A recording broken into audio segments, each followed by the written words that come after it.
tell a little bit about your dice experience. I started the first grade in Dice. My father was the Farm and Home Security Administrator and made the loans to the people buying the farms and crop loans to make their crops. And we left before I finished the first grade, and my dad had taken a job to run one of the Japanese relocation camps in Roar, Arkansas, down close to McGee, and came back here and finished the fourth grade in Little Rock, but went to the fifth grade in Dice and then graduated in Dice and joined the Army after that. But at any rate, I grew up in Dice basically. What brought him to Dice, his assignment? He was with the Farmers Home Administration, or Farm and Home Security, I think they called it at that time. But he had been working as a county agent. He'd been in a couple of counties, got into that part of it, and this colony was opened up, and he came here to work at that, and that's just stayed until the war broke out, and then he had a job with the relocation camp. Was he assigned that, or did he choose to go to Roar? He was offered a chance to go as the agricultural director for the camp because they grew a lot of their own food. But once he got there, the guy who was going to be in charge of the camp decided he didn't want to go, and they offered the job to my dad, and he took it and stayed, one of the few that stayed from start to finish in one of the camps. So How long were you there? nearly 4 years. And my dad was. I was there 3 years.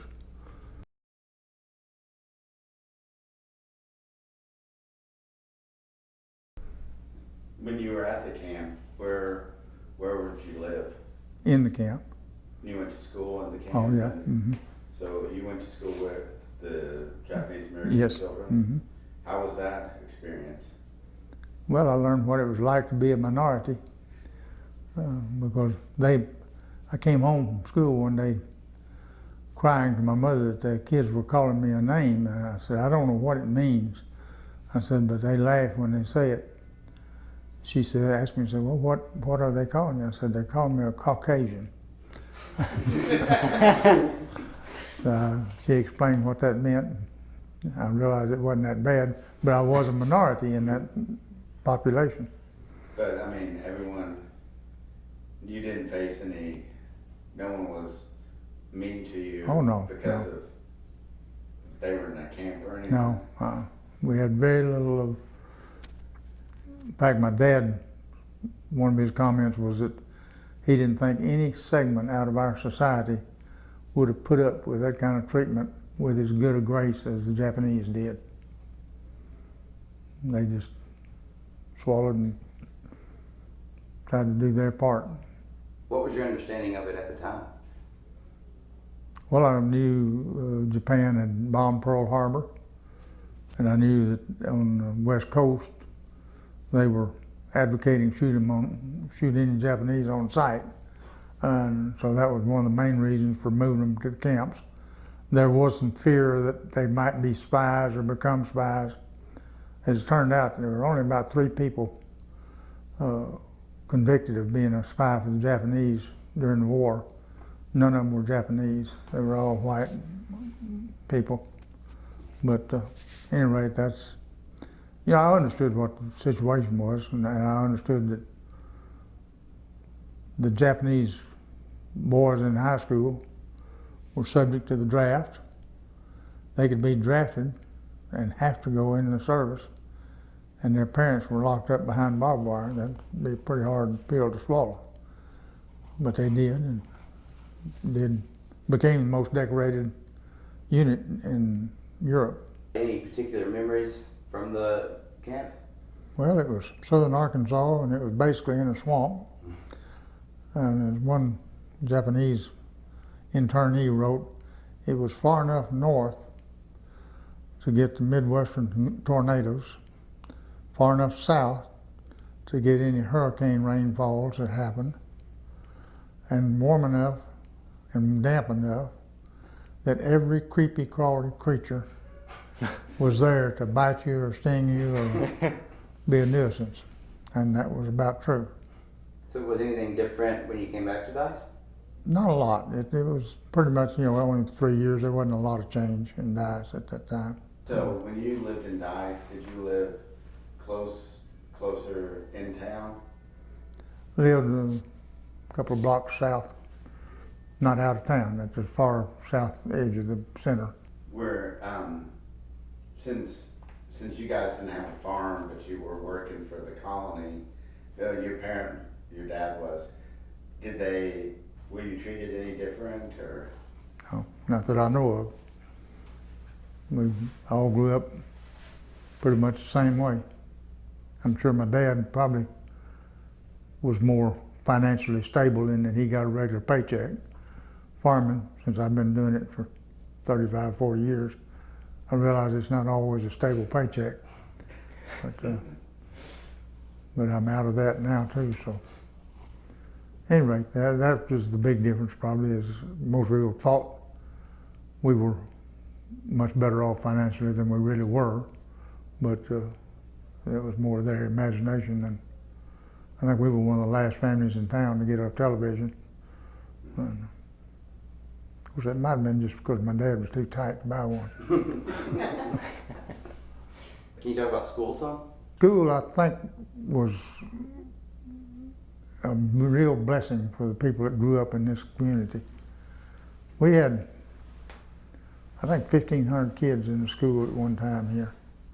But, they picked families to come in by, if you're going to grow 40 acres of cotton, you need a lot of kids to help do the hand labor. So most of us had big families. 3 kids would be a kind of minimum, and which is what we had. And but anywhere up to 6 or 8 was not unusual.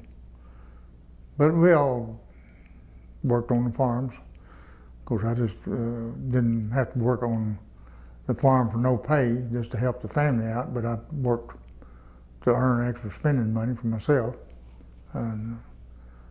But that's, I don't know, if you grow up chopping and picking cotton, you really learn to appreciate sitting at a desk and doing something, almost anything.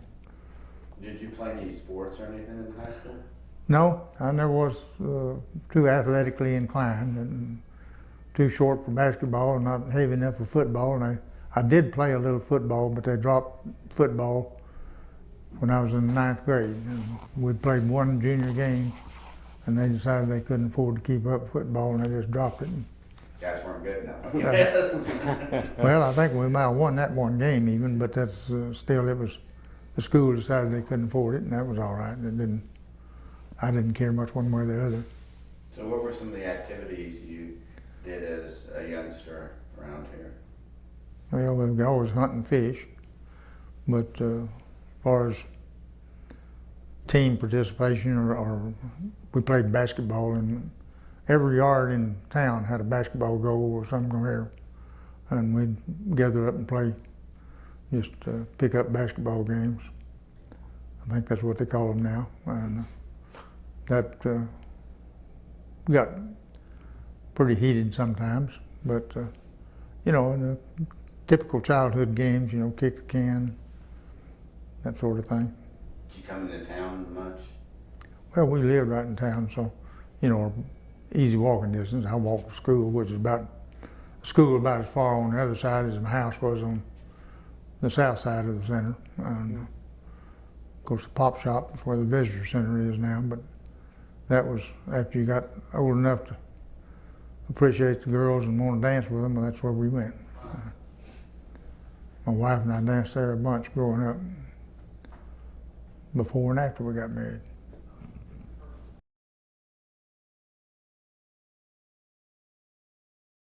Reaction to hearing about the start of World War II in Pearl Harbor, Yeah. or the start of America.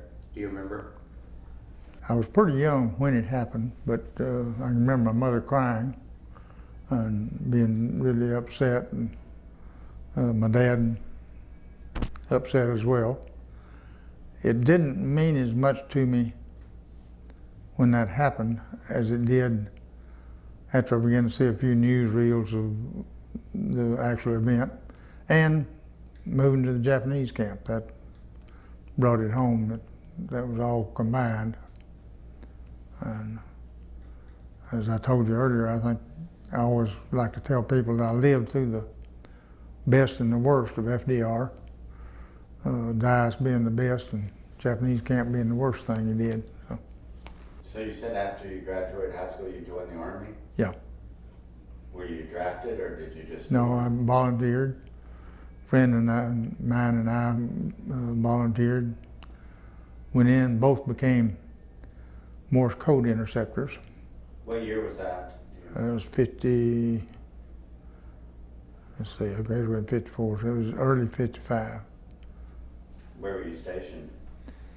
Wound up in Germany and spent 2.5 years overseas in Germany. But just as a side thing, I don't know why, of course, Bill Engel, a fellow I graduated with, and myself were Morse code interceptors. The only other one I know that came from Dice was Johnny Cash. He was a Morse code interceptor in the Air Force. Something about picking cotton makes you like taking Morse code, I guess. Because it's inside, probably. And then after you served your tour, you got out? Got out and went to college in Martin, Tennessee. It's a branch of the University of Tennessee. My mother had moved to Memphis, so I went there as a resident, Tennessee resident. Had the GI Bill. Had gotten married. In fact, our son was born while we were there in college. But, you know, came back to Arkansas then and bought my brother and sister out on a part of a farm that my dad had inherited. And so then I farmed rice and soybeans, bought some hill land, had some cattle for a while.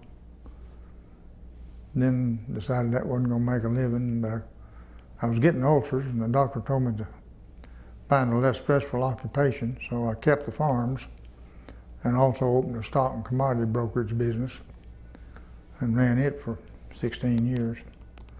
Just a one-man operation.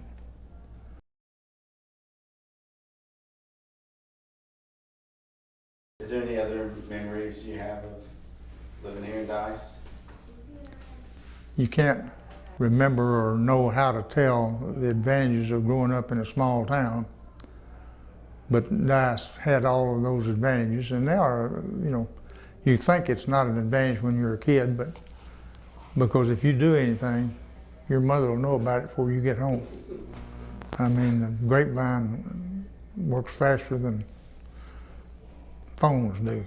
But at any rate, you know, everybody looked out for everybody, and everybody looked out for other people's kids. And we just ran where we wanted to go from the time we were big enough to walk. We began to drive, and then they began to worry a little more. But it was an interesting upbringing and interesting atmosphere to do it in. I got two final questions. All right. One, since you lived in town, did you have electricity earlier? Oh, yeah. And Yeah. indoor plumbing? Yes. And the second one is, it's kind of a two-parter. Did you know the Cash family? Yes. I used to date Joanne. She was 2 classes behind me, same class as my wife was in. My friend I joined the service with married her. That didn't last too long, but it lasted long enough. They had 3 kids, I think. But then they got divorced. I just talked to Joanne outside before I came up here. That's awesome. And you know, Johnny was performing. You had already graduated and was in the Army and stuff. Did you tell people like, oh, I grew up with him, or? I do now. I don't know as I did at that Did you time. listen to his music when you were young, or? Yeah, but he wasn't doing too much music till after I got in the service. Yeah. See, he graduated in 50. Yeah. He was in the Air Force 4 years. So he was just So he was just getting started out when you were. and starting when I got out of high school and joined the service. And I'd say his first big hit wasn't for 2 or 3 years, so there wasn't many people would have known who you were talking about if you had mentioned it while I was still in the service. But no, he was noticed, and everybody thought he was a coming performer, but still it just wasn't. He hadn't hit the stride yet. But now we travel and people are really interested to hear that we grew up with Johnny Cash. I had a friend buy a book published by the House of Cash, and it was written by Johnny and June's son, put together by him. And he'd brought the book over to us one night, and Nita was sitting in the middle, and I was sitting on one end, and he was sitting on the other, and she was thumbing through it. And I thought I saw something on the page. I said, "Whoa, back up a page." She backed it up. There's a little piece of notebook paper about like that. Had a poem written on it. Forgotten the name of it. But there was Nita Faye Kimbrell written on it. That's my wife's name. And in her handwriting. And then the name of the poem was up there, and then Johnny Cash had signed it at the bottom. It was written in 1940, 47 maybe. But she didn't know how it got there, whether she had been visiting Joanne and saw the paper laying there and then wrote her name on it, or whether she wrote it in the notebook and then he wrote the poem on it in spite of that name. So we don't know. She asked Joanne, and she didn't know how it got there either, so we still don't know. But it's in the book. But anyway, we had to loan that book to 2 or 3 people we met when we were traveling. They want to see it, and then they want to read the whole book.